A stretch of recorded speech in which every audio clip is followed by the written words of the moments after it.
Olá, meus caros e minhas caras, sejam muito bem-vindos ao podcast Interpartes, o podcast do Unisalesiano, que trata a respeito de educação, fala de carreiras, fala também de assuntos que normalmente não se fala na faculdade. Meu nome é Daniel Barilho da Silveira e hoje conduzirei esse podcast aqui para nós falarmos sobre um tema instigante. Falaremos sobre crise constitucional e institucional e outros assuntos relacionados. Temos hoje como convidado ilustre, mas também como pessoa de grande estima, aqui o professor Flávio Martins Júnior. Obrigado, professor Flávio, pela sua presença, pela sua gentileza. Aqui. Obrigado, Daniel. Obrigado pelo convite. É uma alegria muito grande estar aqui participando do podcast.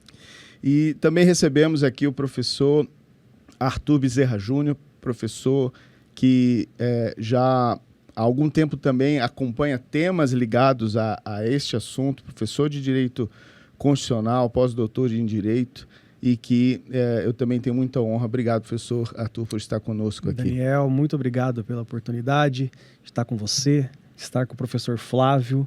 Realmente, estar com grandes constitucionalistas aqui nessa mesa como vocês dois é um motivo de muita alegria. Eu sou um ex-constitucionalista, né? E assim, vamos dizer assim, porque eu hoje não me dedico mais aos estudos constitucionais, eu estudo à distância, né? Você traiu o movimento, né? Nós precisamos de pessoas do nosso lado e você nos deixou. Realmente é algo imperdoável, né? Não, pois é, mas talvez eu não tenha esse tempo, né, de estômago muitas das vezes para acompanhar. Mas hoje o nosso convidado, que é o professor Flávio, eu peço a gentileza de poder ler um brevíssimo currículo, apenas para que o nosso público possa conhecê-lo. Ele é pós-doutor em Direito pela Universidade de Santiago de Compostela, na Espanha. É doutor em Direito, professor do curso de mestrado da Universidade Lusófona, no Porto, e professor da pós-graduação da Universidade Católica do Porto, em Portugal. E, inclusive, eu trouxe aqui, não sei se a câmera vai pegar bem, vamos ver se eu consigo, aqui, ó. Eu trouxe a primeira versão, a primeira edição, aqui, ó, isso. A primeira edição do seu curso de Direito Constitucional, que é uma grande obra, né? Eu acho que é a obra da vida, né, professor? Eu acho que é a minha obra mais importante, né? Sem dúvida. Com certeza. Aquela que resume a disciplina que é a minha paixão, né? E eu trouxe aqui, que ela já é meio velhinha, ela é de 2017, mas eu trouxe aqui porque ela estava assinada, está assinada há 9 anos, né, do último encontro que eu tive com o professor, e hoje tenho aqui o prazer de poder ouvir, aprender, e nós falarmos aqui, fazer um bate-papo sobre temas do direito e também temas que talvez nos instigam como cidadão, né? Sim. E eu queria começar, professora, também para as pessoas conhecerem, existem aqui alunos, profissionais do direito e profissionais de fora também, né? Mas eu queria começar com uma cidade, Guaratinguetá. Guaratinguetá, minha terra natal, minha querida cidade, Professor, interior de São Paulo. Como foi essa história? Como foi essa história em Guaratinguetá? Como foi a escolha pelo direito? E depois até engataria, por que academia? Como que se desenvolveu o professor Flávio nesse período? Guaratinguetá, Daniel, uma cidade que eu gosto muito, a cidade onde eu nasci, vivi por 20 e poucos anos, não é? Significa em Tupi-Guarani, terra das garças brancas. E até hoje as garças continuam voando lá pela cidade, é o símbolo da nossa cidade. Então as garças brancas. E eu nasci num bairro muito pobre de Guaratinguetá, não é? O bairro do Campinho. É realmente um bairro bastante periférico, de gente muito trabalhadora, mas gente muito simples, gente muito pobre. E desde muito cedo, a minha família, felizmente, ela sabia que apesar da pobreza, apesar das dificuldades, da carência, da humildade, eu tinha uma chance desde jovem, que era a educação. Então, felizmente, os meus pais primaram muito pela minha educação. Eles sabiam que realmente, se eu tivesse uma educação diferenciada, destacada, séria, eu poderia realmente colher os frutos da educação. E, felizmente, eles me ajudaram com isso, né? eu decidi fazer o curso de Direito logo cedo, porque na minha família, poucas pessoas na minha família fizeram curso superior. Os poucos que fizeram Direito. Sim. E neles eu me espelhei muito, especialmente um falecido tio, que chegou a ser promotor de justiça, apesar de toda a dificuldade financeira. Ele sempre foi meu exemplo profissional, não é? A meta profissional a se atingir. Me ajudou muito na minha infância e adolescência, pagando os meus estudos, então devo muito a ele de saudosa memória. Então decidi fazer Direito, mas uma coisa, Daniel, sempre teve presente dentro de mim, ser professor. Mais do que ser advogado, ou promotor, ou juiz, ser professor é uma coisa que eu sempre quis. Tanto que a advocacia, na realidade, eu exerci por pouquíssimos anos, não é? Porque logo abracei a docência e depois a coordenação, a gestão educacional e depois os livros, enfim, eu não fiz outra coisa nos últimos 30 anos além disso. Que maravilha. E o direito constitucional foi uma paixão antiga ou é uma paixão recente da faculdade, no sentido assim de que foi uma descoberta da faculdade, melhor dizendo? Como que foi esse amor? Eu creio que eu sempre me interessei por assuntos de ordem pública, né? Sempre me interessei desde garoto, mas eu me lembro perfeitamente de um dos episódios que me convenceu a fazer Direito e falei, não, eu quero estudar mais esse fenômeno. Foi no começo dos anos 90, quando eu me lembro como se fosse hoje. Eu estava na sala da minha casa assistindo ao Jornal Nacional da TV Globo. Na época apresentado pelo Cid Moreira, falecido Cid Moreira. Saudoso, falecido Cid Moreira. De repente, entre uma reportagem e outra, Cid Moreira começa a dizer o seguinte: agora em atenção à ação de direito de resposta ajuizada por Leonel de Moura Brizola contra a TV Globo, passo a narrar a seguinte resposta. E aí ele começa a ler a resposta do ex-governador do Rio, Leonel Brizola, numa ação de direito de resposta contra a TV Globo, aquilo por 5 minutos. Eu falei, meu Deus, que história é essa? O que é isso? Que ação é essa? Bem, é a ação de direito de resposta, né, prevista na Constituição, no artigo 5º, inciso 5. Aquilo me apaixonou. Para os telespectadores aqui do podcast se colocarem no YouTube, Direito de Resposta, Brizola, Globo, vai aparecer esse vídeo do comecinho dos anos 90. E foi aí que eu decidi fazer Direito e falei, não, eu quero estudar isso, quero estudar Direito Constitucional. E o Direito Constitucional foi uma das primeiras paixões minhas na faculdade. Além do Direito Penal, do Processo Penal, eram disciplinas que eu gostava também, cheguei a estudar. Eu diria que as 3, Penal, Processo Penal e Constitucional. Flertei com as 3, mas me casei com o Constitucional. Pois é. Bom, professor Flávio, que honra estar aqui contigo. Arthur, que bom. Muito gostoso. Que bom estar aqui na sua presença, uma alegria muito grande, gosto de vocês dois, né? Admiro o trabalho de vocês dois, é uma alegria estar conversando aqui com ambos. Somos contemporâneos no doutorado lá no Mackenzie. E antes de fazer a pergunta para o professor, eu quero dizer que você é um grande privativista, né, que eu te joguei, um grande, né, advogado do direito empresarial, mas, meu amigo, o constitucional é a base de todo ordenamento, por isso que eu vou te chamar de sempre de constitucionalista, né, não pode perder essa vertente. Você está vendo que hoje nós estamos fazendo uns desafios para você, né, mas, professor Flávio, voltando, para não perder o time da questão da tua história em Guaratinguetá, você nos passou aqui o que te levou, mas eu venho te acompanhando de um tempo e você sempre cita a sua família. Onde teu pai teve importância nesta construção sua hoje como um grande acadêmico? Não, meu pai, ele contribuiu demais na minha história, na minha vida, de várias formas, né? Primeiro, meu pai foi a pessoa mais amorosa que eu já conheci. Então, portanto, aquilo que eu sou com meu filho, aquilo que eu sou com as pessoas que eu amo, eu devo muito ao meu pai. Mas meu pai, ele tinha uma noção muito clara que eu somente conseguiria realizar os meus sonhos através da educação. Isso meu pai me deu essa lição desde muito cedo. Meu pai, um amante da leitura, um amante da música, um amante da poesia, devo muito a ele esse meu conhecimento eclético de música. Eu sou roqueiro, né? Eu adoro rock, seja nacional, seja internacional. Antes de começar a gravação, soube que vocês tinham uma banda aqui também, então quer dizer que a gente vai terminar cantando esse podcast aqui, né? Então a minha banda também era uma banda razoável, tinha uma banda Eclipse. Eclipse, banda de rock. Que ano isso, mais ou menos? Eu acho que início dos anos 90, de 90 a 95, eu creio que foi o auge, e o declínio da nossa banda. Né? Não, mas participamos de alguns festivais lá do interior, foi interessante. É uma trajetória muito curta, mas de saudosa memória da nossa banda. Mas meu pai, então, ele me contribuiu muito com a minha cultura geral, graças a isso, né? Ele morreu muito cedo. Infelizmente, meu pai não viu eu sequer me formando em direito, né? Então, ele não viu nada do que eu construí. Mas, seguramente, a lição dele de que, através da educação, era a minha única chance, era a forma que eu tinha de realizar os meus sonhos, isso eu devo totalmente a ele. E eu devo tudo, não só a Deus, mas à educação. A educação me trouxe até aqui, até conversar com vocês aqui. Maravilha.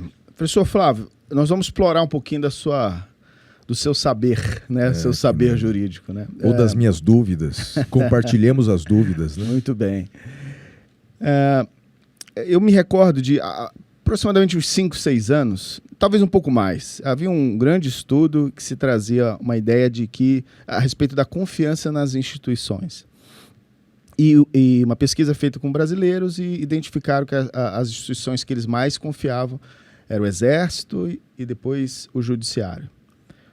Algum tempo se passou e o cenário tem se transformado muito, né? Então, hoje, do Uber até a advocacia e profissionais que muitas vezes passam ao largo do direito tem criticado muitas das nossas instituições, desde o legislativo, essencialmente o executivo, que acaba sendo um grande protagonista, e agora o judiciário, que era, né, o terceiro poder mais escondido há alguns anos, hoje tem se colocado como protagonista de alguns temas, e muitas das vezes até com bastante críticas, né? Minha pergunta é em relação exatamente a isso, né? O professor acredita que nós estamos enfrentando um momento de crise das instituições pelo fato de que há uma descrença muito grande da população em relação às nossas instituições, e especialmente ao judiciário, que é um poder que, por essência, deveria ser neutro e que tem exercido algum protagonismo em alguns assuntos mais delicados da nossa democracia, ou talvez isso é um amadurecimento da própria democracia brasileira, ou seja, a população mais crítica exerce um poder de enfrentamento mais ácido e tem liberdade para isso, né? Eu queria que o professor desse assim, uma visão. Eu sei que talvez a pergunta seja mais inclinada, né, mais enviesada por alguns sentidos, mas eu queria que o professor navegasse sobre esses assuntos, já que é uma das suas especialidades. Não, eu acho que, vamos lá, as duas coisas, não é? Eu acho que, primeiro, a mudança tão radical dos meios de comunicação fazem com que as pessoas acabem se inteirando muito mais daquilo que não era conhecido, não é? Uhum. Se pensarmos 20 anos atrás, a população brasileira não tinha a menor noção de quem eram os membros do Supremo Tribunal Federal, não é? Então, ou seja, sabia-se de cor a escalação da seleção brasileira de futebol, então de Tafarel a Romário, não é? Do zagueiro ao ponto esquerdo, do goleiro ao ponto esquerda, mas não se tinha a menor noção de quem eram os ministros do Supremo Tribunal Federal. Me parece que agora a situação se inverteu, não é? Então, ou seja, não temos a menor noção de qual vai ser a escalação da seleção brasileira que vai jogar a Copa do Mundo, e isso é verdade, eu não sei, talvez o Vinícius Júnior seja o único jogador com certeza de que vai jogar, mas sabemos exatamente quem são os 11 ministros do STF. Então, de fato, houve uma mudança do processo de informação que faz com que as pessoas acabem se inteirando mais dos fatos e da política em geral.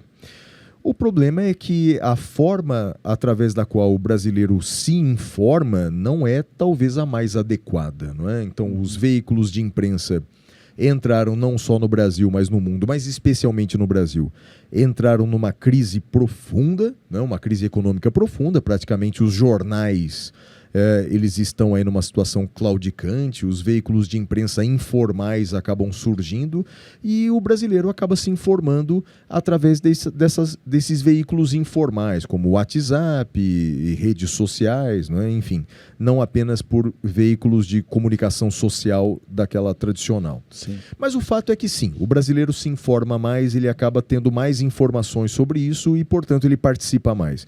É uma forma boa de se ver o fenômeno. Ou seja, é o copo meio cheio. Sim. Mas também o copo é meio vazio. De fato, há uma crise de confiança nas instituições e eu diria para você, viu, Daniel, que é uma crise merecida, não é? Então, ou seja, a desconfiança tem justificativa, não é? Mas o povo brasileiro não confia tanto no poder legislativo. É bom que não confie mesmo, viu? Porque realmente os atos que vemos, né, as práticas, não são das mais lisonjeiras.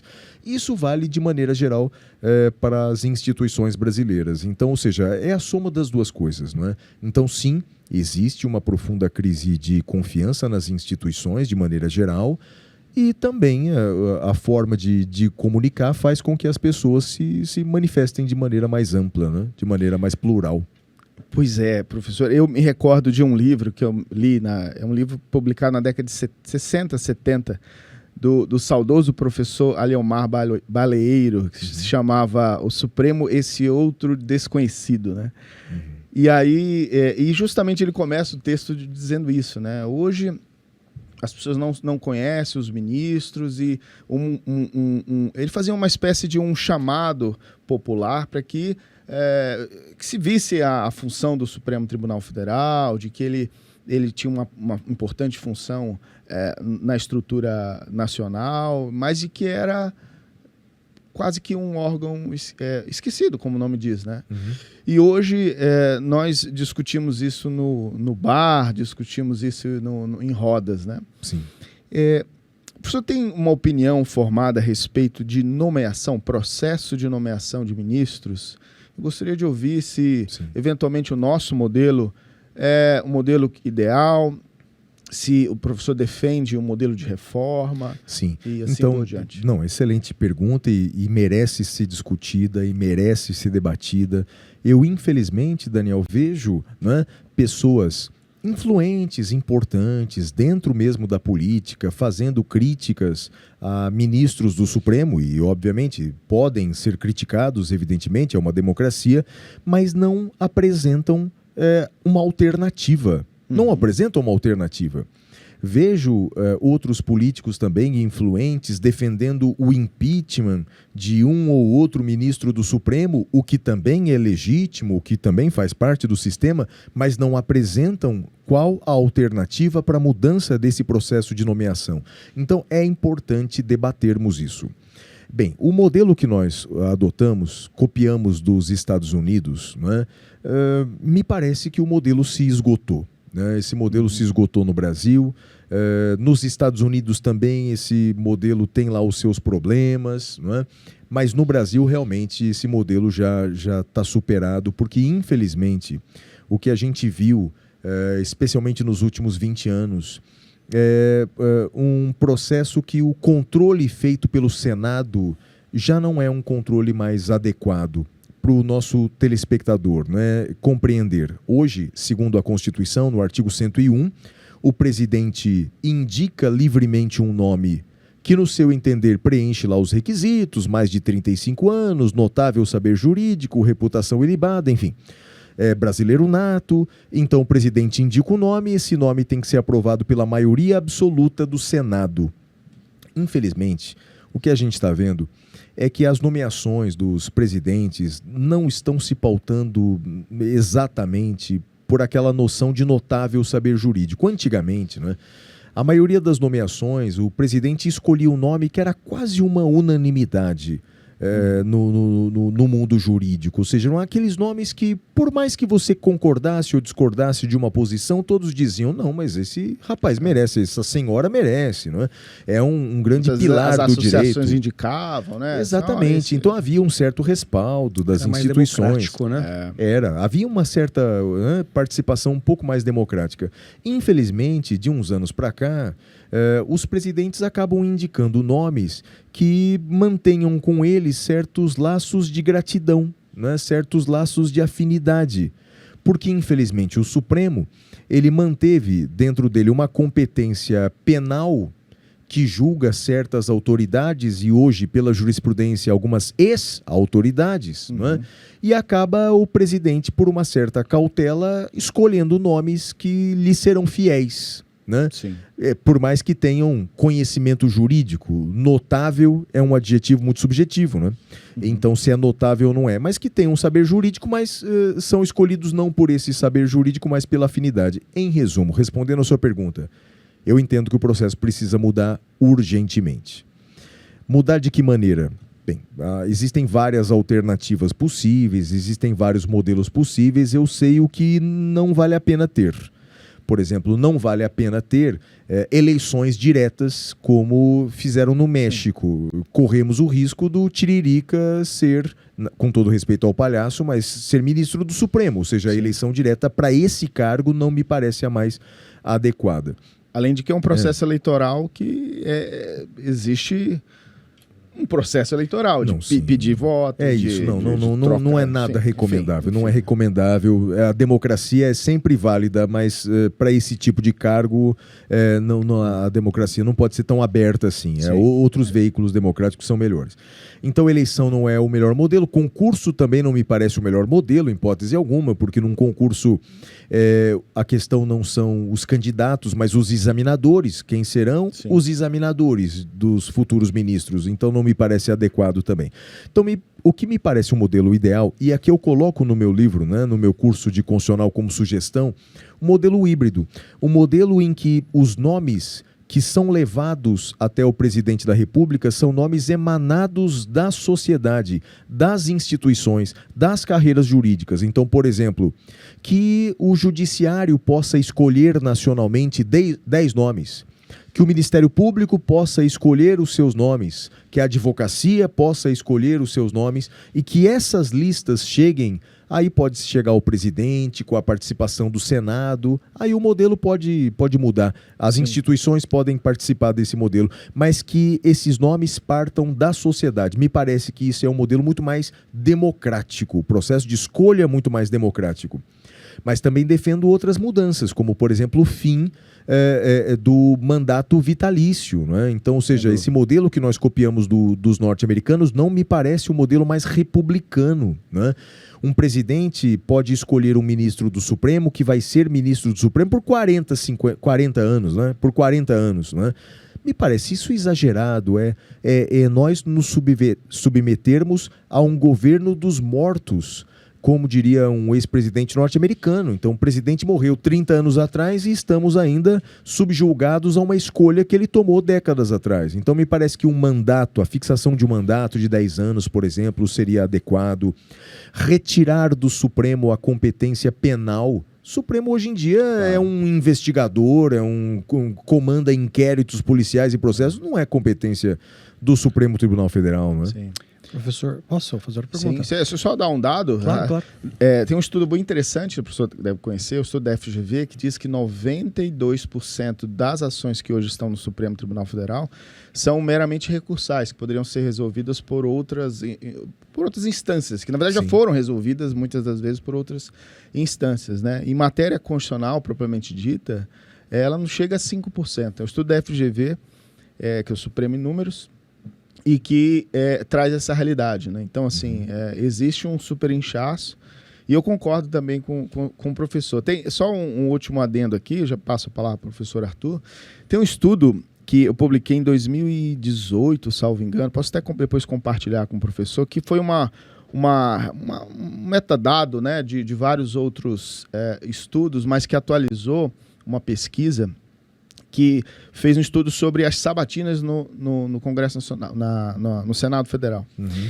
E aí foi um estudo quantitativo e qualitativo. O quantitativo estudava a quantidade de tempo e de perguntas que eram feitas. Uhum. Então nós temos lá médias, agora as últimas nomeações até aumentou, né, isso. Mas a média era de aproximadamente 3 a 4 horas, 2 horas e meia. Muitas vezes aqui um podcast como esse era mais demorado do que o tempo de avaliação de um ministro do Supremo Tribunal Federal. Quando nos Estados Unidos, às vezes, demora meses, porque são rodadas, sessões, né, e, enfim, são grupos que fazem esse modelo de questionamento. E o segundo, em relação à questão qualitativa, foi feita uma análise que se identificou que boa parte dos questionamentos eram elogios e questionamentos já sabidamente trazidos publicamente pelo candidato ali, né? Uhum.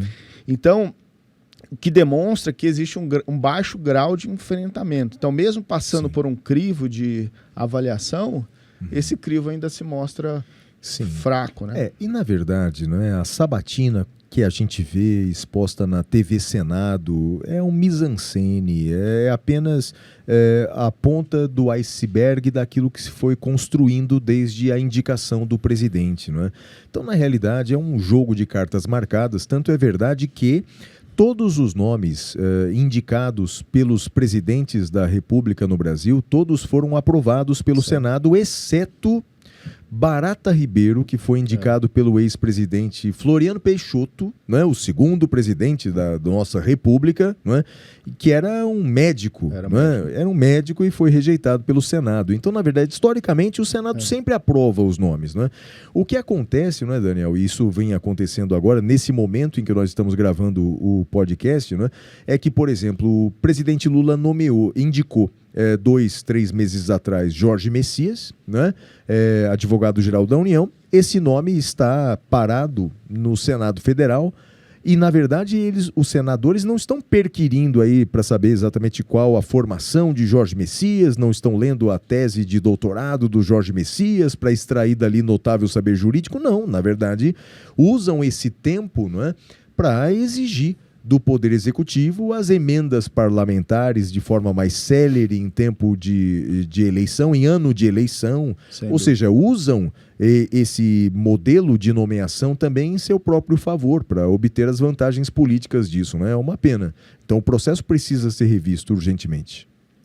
Perfeito. Professor Flávio, eu concordo com o posicionamento de que há necessidade dessa mudança da nomeação dos ministros, e eu comungo mais da ideia de que deve-se partir de uma nomeação do presidente, mas de uma forma mais democrática, né? As instituições participando, o próprio professor Daniel colocou, né, os órgãos de classe também, eles ali fazendo listas, né, para que os nomes fossem decididos.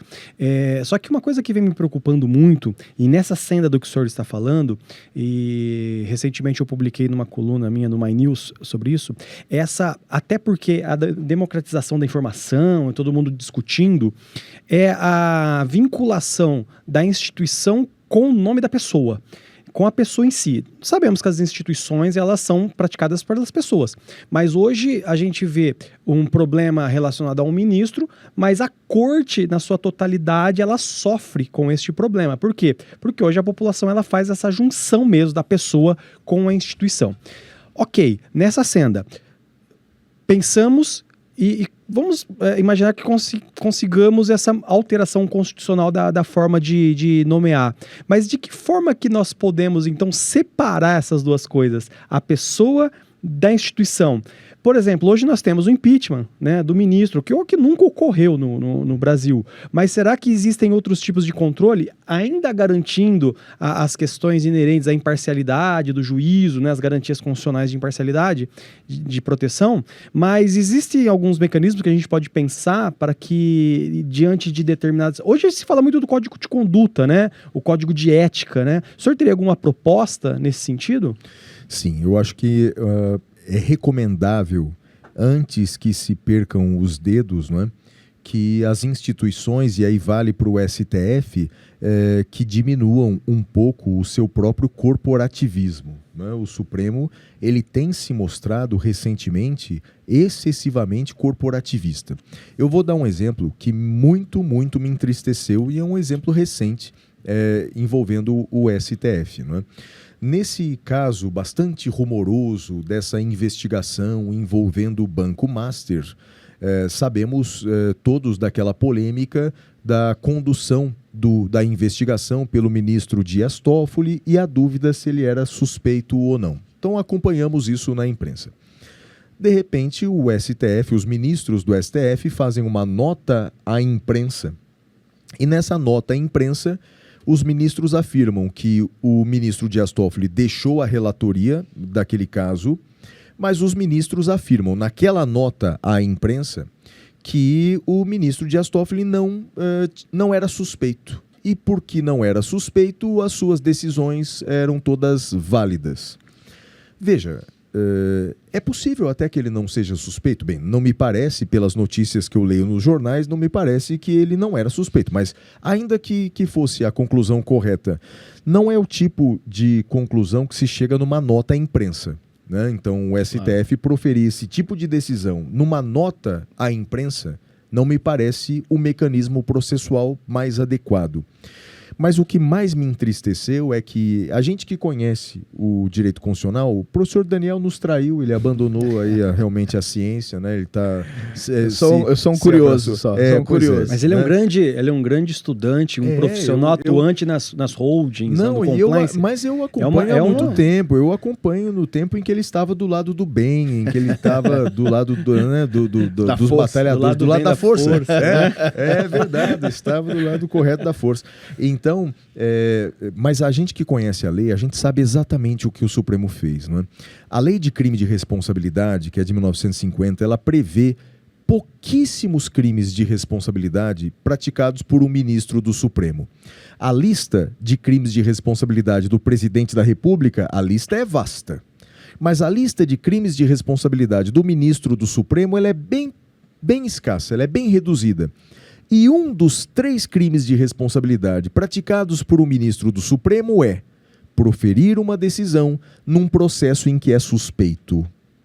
Ou seja, quando o Supremo faz uma nota à imprensa dizendo Dias Toffoli, o ministro Dias Toffoli não era suspeito, na verdade o Supremo teve uma intenção, um objetivo, livrá-lo do processo de impeachment.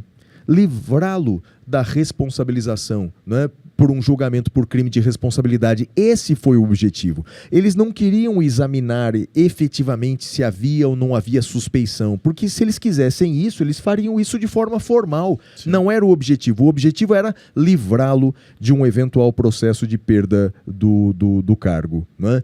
E isso é muito ruim. Isso mancha a instituição. Ou seja, eles quiseram salvar um anel, que era o Dias Toffoli. Eles podem perder os dedos, eles podem perder a credibilidade na instituição. Então, professor Arthur, a primeira coisa que eu acredito que é necessário é diminuir esse corporativismo cego, né? E agir de forma mais republicana.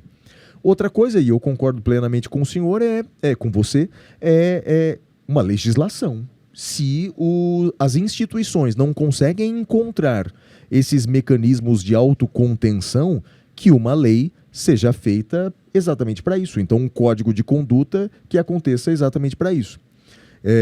Me lembro que anos atrás, não preciso dizer o ministro, mas um dos ministros que ainda aí estão, né, ele declarou num caso que não era suspeito, né, e era um caso envolvendo um casal, né, em que ele foi padrinho de casamento. Foi padrinho de casamento do rapaz, né?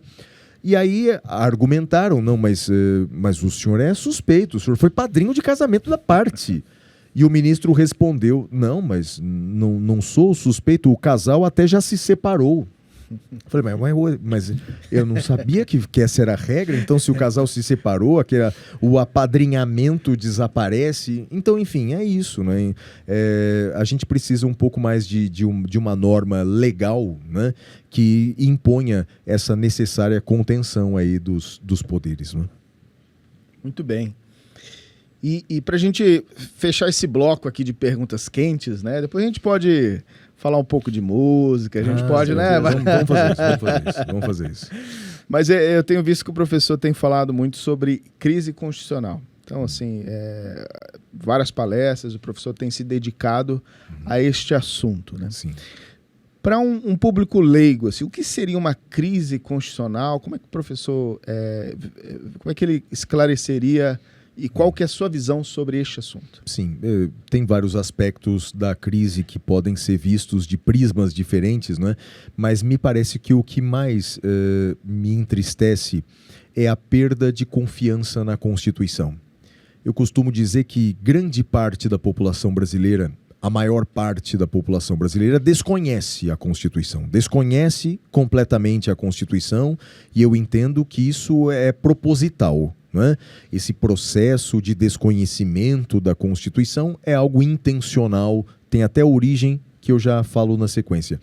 Mas até os poucos que conhecem a Constituição, eles pouco a pouco vêm perdendo a fé, vêm perdendo a esperança. Então essa crise de confiança na própria Constituição, no próprio sistema constitucional, é uma crise que vem aumentando no Brasil e que vem acontecendo por vários fatores, não é, Daniel? Vários fatores. Não é? Nas palestras que eu dou, e até mesmo no capítulo 1 do meu livro, eu destaco um fenômeno que foi identificado talvez pela doutrina norte-americana, que os americanos chamam de apodrecimento constitucional. Um autor de Yale chamado Jack Balkin tem uma obra chamada Constitutional Rot, que é o apodrecimento da Constituição, e que se dá por vários fatores, e um deles que é muito presente no Brasil, que é a polarização política, que é aquela divisão da sociedade, não por conta de discordâncias ideológicas, por ideias diferentes, opiniões diferentes, mas pela mera divisão. Pela divisão do nós contra eles, o bem contra o mal, os justos, ou seja, a ideia de uma sociedade polarizada.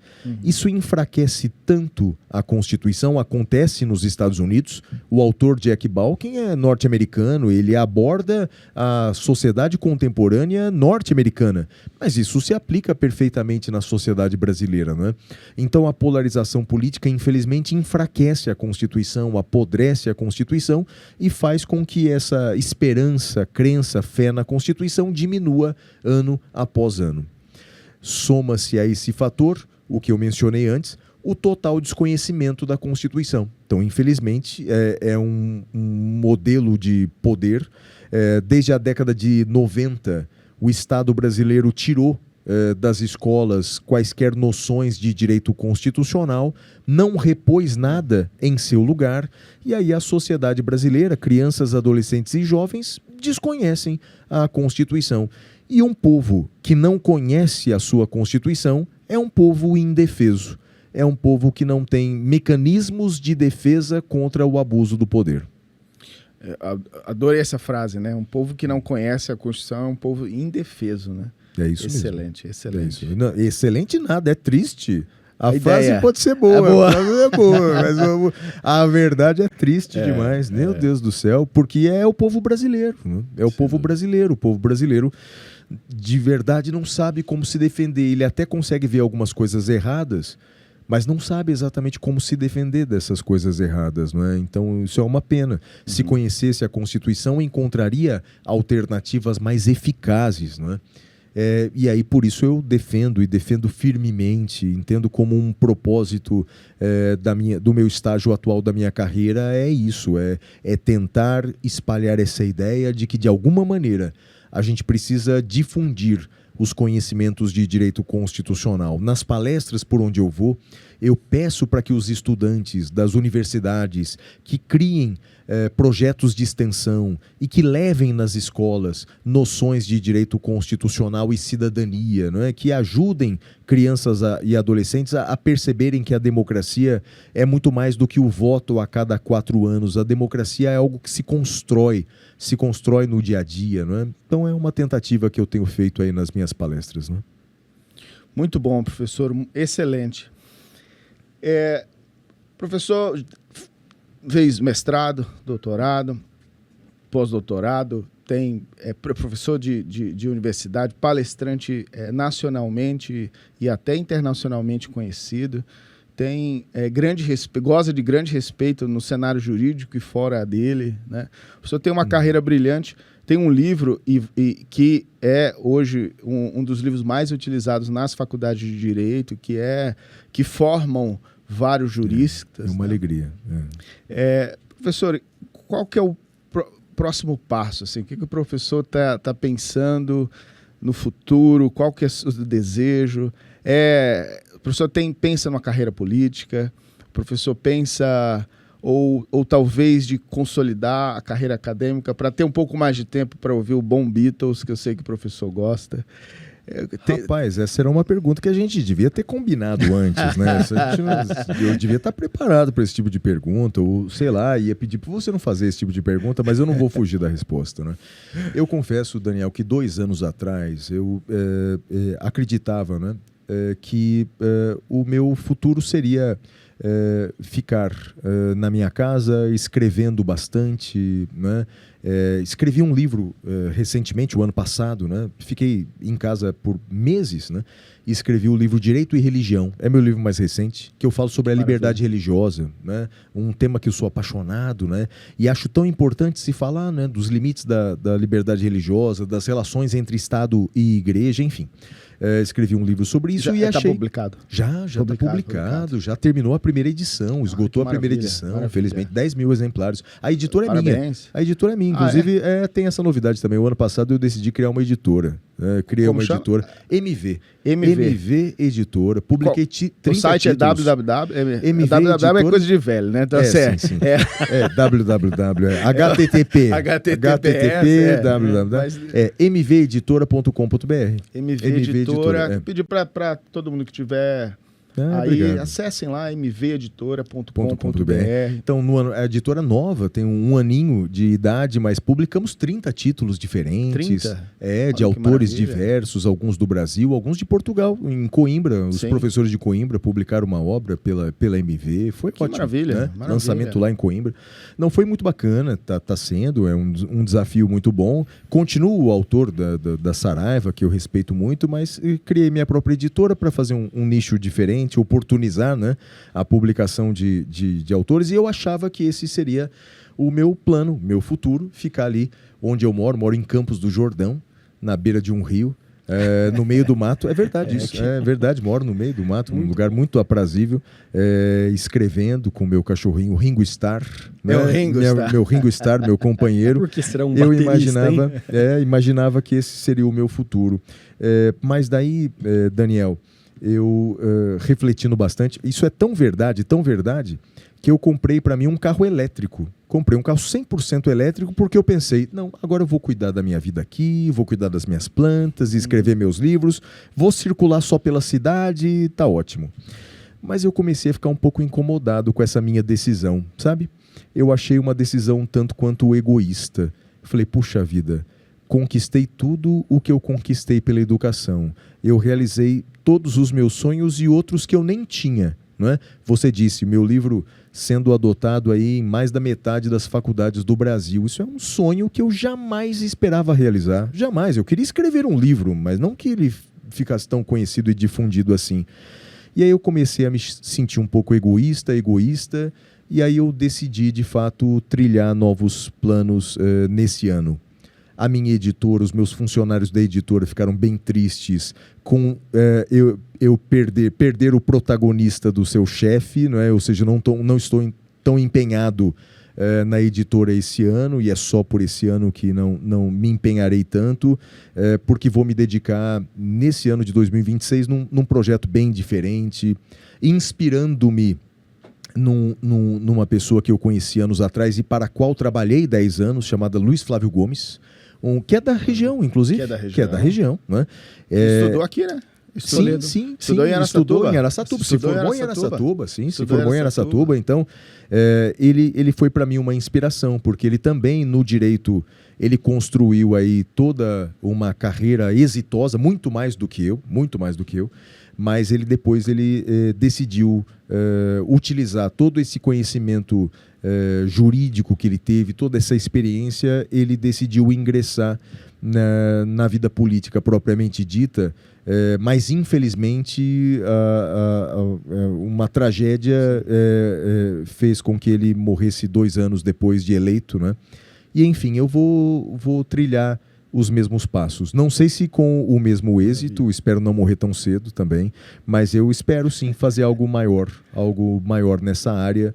Ainda prefiro não contar os detalhes, né? Claro, mas enfim, não é o momento, não é segredo também, mas também não é tão público assim, ou seja, estou ali na penumbra entre o público e o privado, mas o fato é que esse ano eu trilharei caminhos bem diferentes e desafiadores. Ah, que maravilha, professor. Bom, primeiro, agradeço de confidenciar aqui para o nosso público. Não, pois é a primeira vez que eu falo isso em público. Ah, é? Primeira vez, Se eu fosse estilo João Kleber, eu teria até feito Para. Mas eu tenho certeza que, assim, conhecendo o professor, vendo a trajetória do professor, nós certamente teremos aí um profissional que vai poder realmente contribuir, né? Contribuir para a nossa sociedade, para contribuir para a nossa democracia, e que isso possa também lhe transformar, né? Seja em visão, mas também seja em desejo de continuar a se doar pelos alunos, pelas pessoas, e agora com desafios maiores, né? Que é se doar por causas mais nobres. Sim. Que não que a educação não seja, mas existem outras causas tão nobres quanto, e que o professor certamente vai se desempenhar de tal forma exímia, tal qual se desempenha na área educacional. Sim. Eu tenho muitas inspirações na minha vida, não é? E a gente está aqui num podcast, numa instituição salesiana, não é? Sim. E eu sou um ex-aluno salesiano. A minha formação é toda salesiana. Eu me graduei em Direito numa instituição salesiana. Olha só. Eu fui professor por 10 anos de uma instituição salesiana, Unisal, em Lorena, interior sim, de São Paulo, sim. né? Então maravilha. eu fui professor do Unisal por 10 anos e coordenador do curso de Direito por algo em torno de 5 ou 6 anos do Unisal. Eu não sabia disso. Fui coordenador do Unisal de Lorena por uns anos. Foi ali que eu comecei a minha carreira como professor, né? Então eu tenho um apreço muito grande pelos salesianos, e em especial por Dom Bosco, não é? E Dom Bosco foi uma daquelas pessoas que acreditava tanto na educação e que ele não tinha medo. Ele não tinha medo de enfrentar os poderosos, né? Então, a história dele é muito bonita, uma história de coragem, e eu creio que vale a pena me inspirar também nisso. Ou seja, não vou me acomodar na minha casa em Campos do Jordão com meu carro elétrico e minhas plantinhas. Eu acho que preciso de um pouco de coragem para enfrentar o que tem que ser enfrentado e tentar ajudar aqueles que precisam mesmo, e através do direito, fazendo aquilo que a gente aprendeu na faculdade, né? Fazendo aquilo que a lei determina. Parabéns, professor. Parabéns, desejo boa sorte. Vou precisar. E conte com o nosso apoio. Vou precisar também desse apoio também. Vou precisar. Pessoal, vamos falar.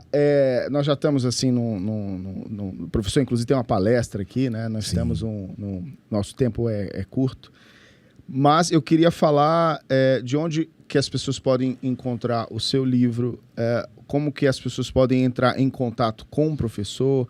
Agora é o momento que o professor pode ficar bastante à vontade para poder passar aquilo que vem desenvolvendo. É o momento... É o momento... A propaganda pessoal. Aqui, né? Momento professor. Maravilha. Então, podem me encontrar nas redes sociais, não é? O meu Instagram é @sigaoflávio. Claro. Meu Instagram é @sigaoflávio. Siga o Flávio no Instagram. Temos também a página do Facebook, Professor Flávio Martins.